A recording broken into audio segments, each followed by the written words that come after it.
চলো এবার দেখো 164 নাম্বার পৃষ্ঠায় যে অঙ্কগুলো আছে দেখো কী আছে। দেখো এখানে প্রথম কাগজের উপরে তৃতীয় কাগজ বসিয়ে 3-এর গুণিতকগুলো দেখতে পাচ্ছি, অর্থাৎ 3, 6, 9 দেখতে পাচ্ছি।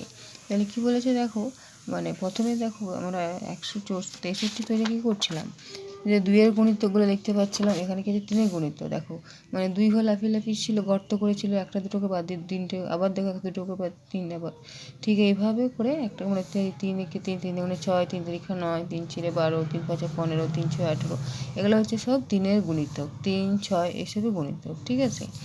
মানে গুণিতক বলতে নামতা, সোজা ভাষায় নামতা যাকে বলে, ঠিক আছে। যত আছে 3-এর ঘরে বা 3 দিয়ে যত আছে, 6 দিয়ে যত আছে, ঠিক আছে। এবার বলছে প্রথম কাগজের উপরে দ্বিতীয় ঘর ও তৃতীয় কাগজ দিয়ে বসে দেখতে পাচ্ছি 6, 12, 18, 24। দেখো 6 আছে, 12 আছে, 3 6 18 হয়, 24, 36 হয়, 6 6 36 হয়, 48 হয়।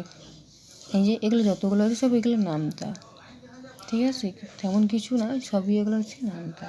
এই 6-এর গুণিতক, 12-এর গুণিতক, 18, 24, ঠিক আছে।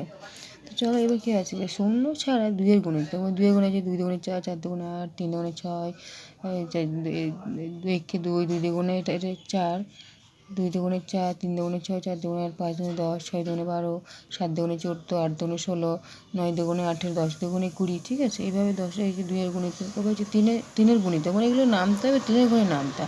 3 একে 3, 3 দুগুণে 6, 3 তিরিখা 9, 3 4 12, 3 5 15, 3 6 18, ঠিক আছে।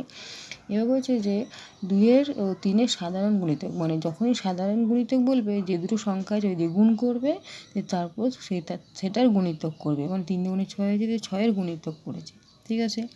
এবার বলেছে 2 আর 3-এর লঘিষ্ঠ সাধারণ গুণিতক, মানে 2 আর 3-এর সাধারণ গুণিষ্ঠ 2 আর 3 আছে, তাহলে কী হবে, 3 আর 2 আর 3 গুণ করলে হয় 6, তাহলে কী হবে, সাধারণ লঘিষ্ঠ সাধারণ গুণিতক হচ্ছে 6। আশা করি বুঝতে পারলে।